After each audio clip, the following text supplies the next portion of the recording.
오늘 시편 103편은요. 하나님의 주신 모든 은택을 잊지 말지어다 라는 큰 주제를 가지고 하나님을 찬송하고 있습니다. 그런데 그 찬송이요. 개인으로부터 시작하여서 공동체, 그리고 공동체로 더 확장되어 모든 피조 세계가 하나님을 찬양할 것을 선포하고 있습니다. 그러면서 우리는 이 본문의 말씀을 통하여서 기억해야 될 것은 나는 하나님을 찬송하고 있는가? 그리고 찬송할 확실한 이유가 내 안에 있는가? 그것을 우리가 말씀을 통해 살펴보면서 하나님이 주신 모든 은택을 잊지 않고 살아가는 자들의 마땅한 반응은 무엇인지, 또 하나님의 은택은 또 무엇인지 함께 말씀을 통해 우리가 살펴보면서 하나님께서 주신 우리에게 주신 모든 그 은혜에 대한 합당한 반응인 찬양이 우리의 삶 속에서 끊이지 않기를 간절히 소망합니다. 첫 번째로는요, 이 찬양이 자신으로부터 시작되어지는 것을 볼 수 있습니다. 1절부터 5절의 내용이 그 내용인데요. 먼저는 선포하고 있습니다. 여호와를 송축하라. 거룩한 이름을 송축하라. 내 영혼아 여호와를 송축하라. 1절부터 2절에 세 번이나 같은 내용을 반복하고 있는 것입니다. 특별히 여기에서 여호와를 찬양하라는 것은 단순히 입술의 고백만이 아니라 내면으로서부터 우러나오는 간절한 하나님을 향한 찬양의 고백을 담고 있습니다. 즉 삶의 고백이죠. 입술의 고백이 아니라 삶의 고백을 하나님께 올려드리며 찬양하는 것입니다. 그러면서 우리가 왜 이렇게 찬양을 해야 하는가? 바로 2절 말씀, 모든 은택을 잊지 말지어다. 하나님께서 우리에게 모든 은택을 허락하여 주셨다는 것입니다. 여기에서 은택은요, 하나님께서 우리에게 주신 모든 은혜를 통합하고 있습니다. 하나님께서 주신 그 모든 은혜, 그리고 그것을 잊지 말지어다 라고 고백하고 있습니다. 여기 기록되어 있는 잊지 말지어다는 기억하라라는 단어와 동일한 의미를 가지고 있습니다. 그러니까 이스라엘 백성들이 하나님을 기억했을 때는 말씀에 순종하는 모습들이 있었는데 하나님을 기억하지 아니할 때는 불순종으로 나타나는 것을 볼 수 있습니다. 즉 하나님을 기억하지 못하고 하나님의 은혜를 기억하지 못한 자들의 반응은요, 불신앙입니다. 그리고 원망과 불평으로 나타난 것을 볼 수 있습니다.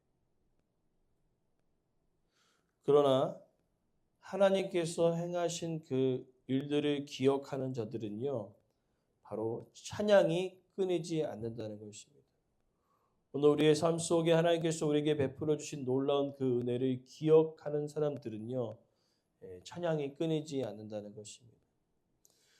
그러면서 시인은 3절부터 5절 말씀을 통하여서 그 놀라운 은혜들이 많이 있는데 대표적으로 5가지를 설명하고 있습니다. 첫 번째는요, 3절 상반절에 내 모든 죄악을 사하셨다. 하나님께서 주신 놀라운 은혜 중에 첫 번째 은혜는요, 죄 용서의 은혜입니다. 그러니까 모든 은혜 가운데 가장 기본이고 모든 은혜 가운데 가장 큰 것이 바로 죄 용서라는 것입니다. 우리가 거룩하신 하나님 앞에 섰을 때에 우리가 마땅히 받아야 할 것은요, 진노와 심판이었습니다. 그러나 하나님께서는요, 죄 용서함을 통하여서 우리가 받아야 할 그 진노와 심판을 예수님께서 대신 감당함을 통하여서 예수님께서 있는 그 의와 은혜가 우리 가운데 주어졌다는 것이죠. 이것이 엄청난 큰 은혜라는 것입니다. 그리고 두 번째 은혜는요, 치유함입니다. 내 모든 병을 고치시며. 근데 여기서 우리가 주의해야 할 점은 무엇이냐? 앞에 죄 용서는요, 모든 자들에게 항상 있을 놀라운 은혜입니다. 그러나 치유의 은혜는요, 모든 자들이 누리는 것이 아니라 누릴 수도 있고 누리지 못할 때도 있습니다. 그것을 우리가 어떻게 알 수 있습니까? 바로 바울을 통하여 우리는 알 수 있습니다. 바울이 몸이 얼마나 아픈 데가 얼마나 많았는지, 고통이 너무나 심하여서 하나님께 그 자신의 이 병 고침을 위하여 간절히 간구하는 것을 볼 수 있어요. 얼마나 힘들겠습니까? 돌에 맞았고 채찍에 맞았고 온몸이 다. 그래서 바울이 가지고 있었던 가장 큰 질병 하나는 눈의 안질과 간질입니다. 그래서 너무 많이 맞아가지고 이 사역의 필요가 느껴질 때는요, 막 거품 물고 막 쓰러지는 일들이 다반사였습니다. 그러니까 잘 보이지도 않고 하도 많이 맞아가지고 허리도 구부정한 상황 가운데 바울이 얼마나 많이 기도했겠습니까? 근데 하나님께서 그에게 이야기하시죠. 내 은혜가 내게 족하다. 그러면서 이런 말씀하지 않습니까? 너의 약한 그것이 너희의 강함이 될 것이다. 그러니까 우리가 연약해졌을 때 우리가 하나님을 붙듦을 통하여서 하나님의 강함이 우리 가운데 드러나는 경우들이 있다는 것이지. 그렇기 때문에 우리의 질병을 놓고 기도했을 때 때로는요, 그 질병이 치유함을 받을 수도 있고 치유함 받지 못할 때가 있는 것입니다. 그것은 바로 하나님의 주권에 있는 것이지요. 이것을 우리가 기억하지 못하면요, 나는 열심히 기도했는데 병에 대한 치유함을 누리지 못할 때가 있다는 거죠. 그래서 하나님이 안 계신 것처럼 느껴질 때가 있습니다.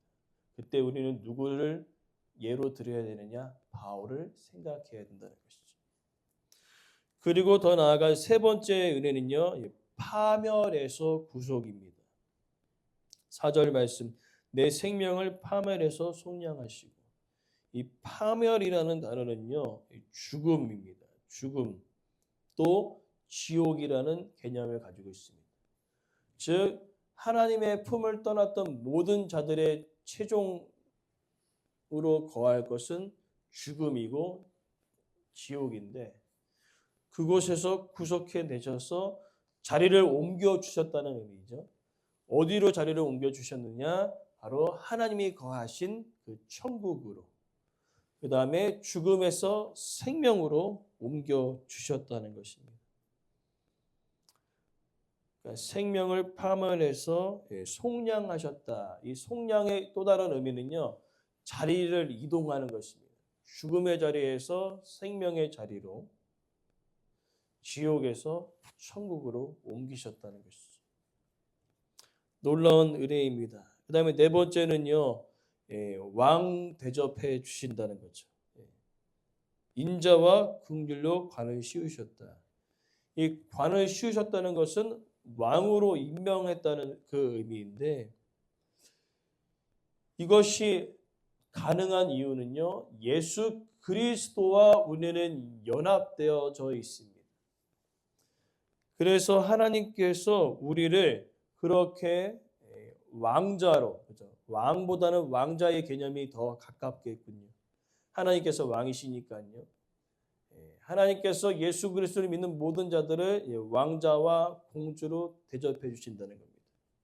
이것은 엄청난 은혜라는 것입니다. 그리고 다섯 번째 은혜는요, 만족입니다. 5절 말씀, 좋은 것으로 내 소원을 만족하게 하셨다. 청춘을 독수리같이 새롭게 하셨다. 사실 이 세상에서는요, 이 만족이라는 단어를 거의 경험하지 못하며 살아가고 있습니다. 왜냐하면 세상은 에레미야의 말씀과 같이 터지는 운동이거든요. 그래서 만족이 없습니다. 돈을 많이 가지고 있다고 만족하지 않습니다. 더 많은 돈을 원하고요. 집 한 채가 있는 사람은요, 집 두 채를 원합니다.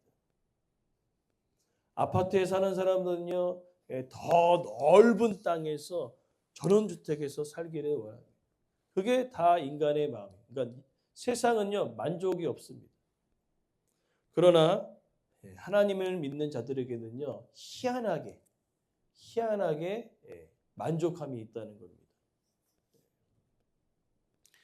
그것을 오늘 하나님께서 말씀하시는 것을 내 소원을 만족하게 하신다. 우리의 필요를 나보다 잘 아시는 하나님께서 그 필요를 채우시는 것을 기억하라는 겁니다. 특별히 광야에서 이스라엘 백성들이 불과 구름으로 인도함을 받았던 것과 만나를 먹었던 것과 반석에서 물을 공급받았던 그 모든 일들을 기억하라고 이야기합니다.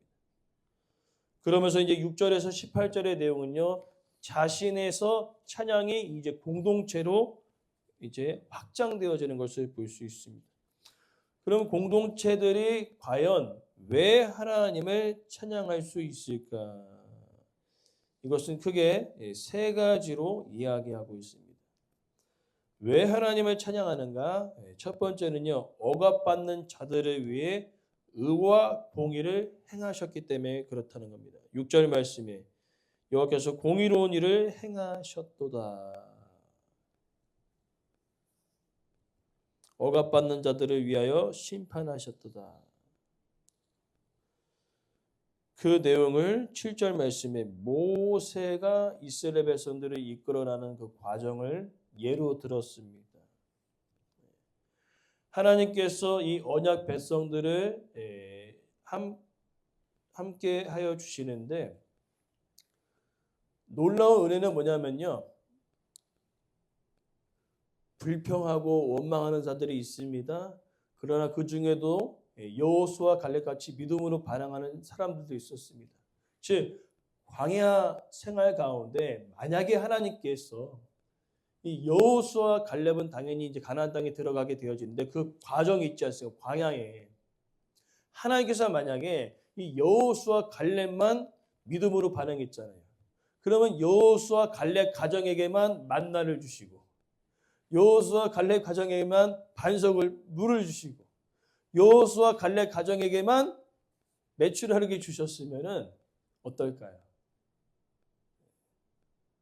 저는 속이 좁아가지고 이렇게 했으면은 백성들이 알 것 같아요. 야, 이렇게 믿음으로 순종하는 가정은 다르구나. 근데 하나님은요 그렇게 속이 좁으신 분이 아니죠.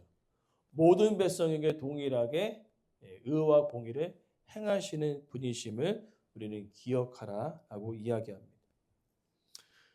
그리고 더 나아가 두 번째는요. 8절 말씀에 하나님께서는요. 자비롭고 은혜로우시고 노하기를 더디하신 인자하심이 풍부하신 하나님 되심을 선포하고 있습니다. 이것이 구약 성경에 가장 많이 등장하는 하나님의 속성이죠.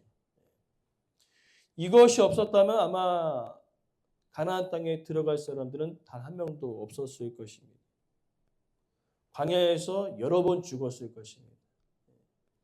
광야에서 얼마나 원망하고 불평을 엄청나게 많이 하지 않습니까? 물이 없다고 목말라 죽겠다고 그러고요. 그 다음에 배고파 죽겠다고 그러고. 그러니까 죽겠다라는 그 의미가 성경의 광야 생활에 얼마나 많습니까? 그렇게 반응할 때마다 하나님께서 죽이셨으면 아무도 남을 자가 없어요. 특별히 오늘날 우리도 마찬가지입니다. 우리 이 땅을 살아가면서 솔직히 저도 원망하고 불평할 때가 있는데 그때마다 하나님께서 벌하셨으면요. 아마 이 땅 가운데 살아있을 만한 인구가 없습니다. 그러나 우리가 지금까지 존재하고 있는 이유는 은혜롭고 노하기를 더디하신 인자가 풍부하신 하나님의 은혜가 있기 때문에 그렇다는 것이죠. 그 이야기를 8절 말씀을 근거로 해서 9절부터 18절까지 이야기하고 있는 것입니다. 그러면서 이야기하면서 세 번째로 하나님께서 주신 놀라운 은혜는요. 이제 9절에서 10절의 내용에 있는 것처럼 자주 경책하지 않고 노를 영원히 품지 아니하시는 하나님.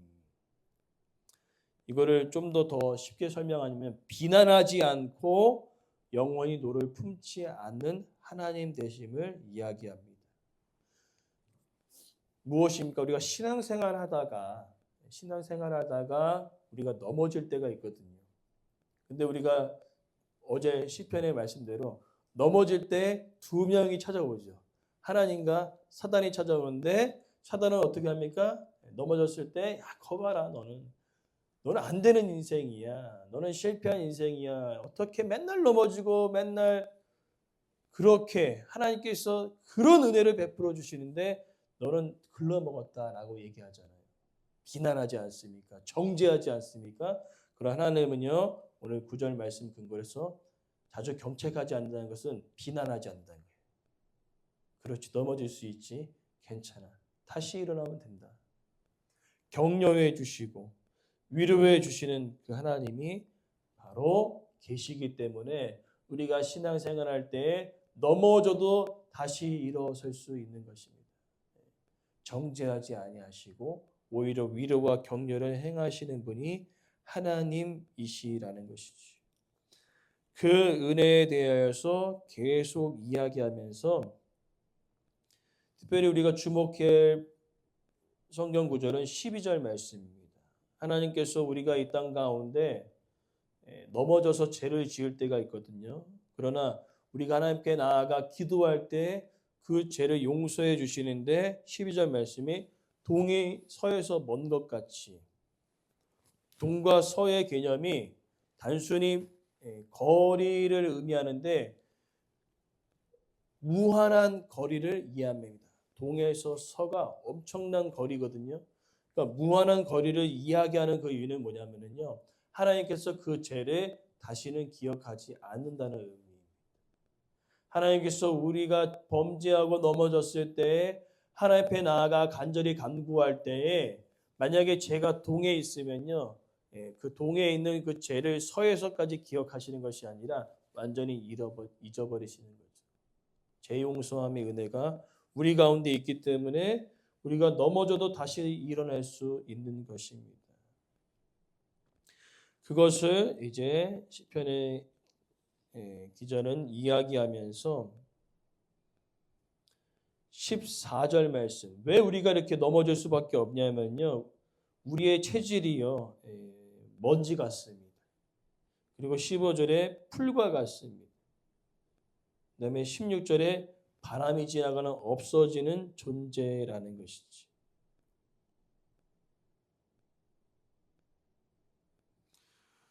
그와 같은 사라질 그런 존재, 연약한 존재이라는 겁니다. 그러나 너무나 놀라운 은혜는요. 17절 말씀에 그러나 여호와의 인자하심은 또 17절 앞에 그러나는 단어가 빠졌거든요.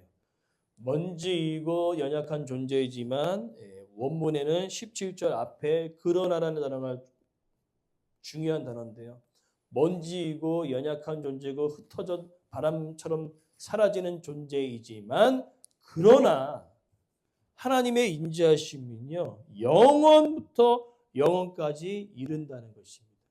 이게 얼마나 큰 은혜인지 모릅니다. 하나님의 놀라우신 그 은혜가 영원부터 영원까지 있는 것뿐만 아니라 18절 말씀에 언약을 지키시고 법도를 기억하며 행하시도다. 언약이 무엇입니까? 특별히 이 언약의 말씀은요. 죄 용서함을 가리킵니다. 하나님께 나아가 간절히 간구할 때에 하나님께서 우리의 죄를 용서하여 주신다는 거죠. 넘어졌을 때 비난과 정죄의 화살을 날리는 것이 아니라 넘어졌을 때 위로와 격려를 주시는 그 약속대로 우리를 붙드시는 이끌어 가시는 하나님 되심을 우리가 모든 공동체가 더불어 찬양하라라고 이야기하고 있습니다. 그리고 마지막으로 19절부터 22절에 세 번째 찬양이요. 공동체에서 모든 피조물로 확장되어지고 있습니다. 피조물로 확장되어지는데 19절에 그의 보좌와 그의 왕권으로 만유를 다스리신다는 그 의미는 모든 만물을 다스리시고 통치하고 계시다는 겁니다. 그렇기 때문에 20절 말씀에 천사들아 여호와를 송축하라, 21절에 천군이여 여호와를 송축하라라고 고백합니다. 그리고 22절에 하나님께 지음받은 모든 것이 여호와를 송축하라라고 선포합니다. 그리고 맨 마지막으로 한 번 더 선포하죠. 내 영혼아 여호와를 송축하라. 왜 이게 기록되었습니까? 자신 한 명이 이 내면으로부터 오는 찬양이 이루어졌을 때에 한 사람이 참으로 중요합니다. 한 사람이 내면으로부터 하나님을 진심으로 찬양할 때 이 찬양이요 공동체로 확장되어지는 것이고요. 이 공동체가 전 세계적으로 확장되어지는 것입니다. 그래서 하나님은요. 먼저 누구를 중요하게 여기시느냐? 한 사람입니다. 한 사람이 이 내면으로부터 감사와 찬양이 시작되어질 때에 이 찬양이요 단지 혼자로 끝나는 것이 아니라 공동체로 그리고 공동체에서 모든 피조물로 확장되어진다는 것이죠. 그러기에 오늘 이 103편 말씀의 결론은 무엇입니까? 나는 과연 이 여호와의 인자하심, 죄 용서하시고 나를 붙들어 주시고 이끌어 주시는 넘어졌을 때 비난과 정죄의 화살을 날리시는 것이 아니라 위로와 격려를 통하여 믿음의 자리로 이끌어 가시는 그 하나님을 내가 이 온 마음과 정성으로 찬양하고 있느냐라고 선포하고 있습니다. 만약 그렇다면은 우리의 찬양은 우리에서 멈춰지는 것이 아니라 우리 공동체로 모든 피조물로 확장되어질 것이다 이야기합니다. 소망하는 것은 이 여호와의 인자하심, 죄 용서하심, 우리를 붙들어 주시고 이끌어 가신 하나님을 향한 우리의 찬양이 주님 다시 오실 그때까지 끊이지 않고 멈춰 있지 않기를 간절히 소망합니다.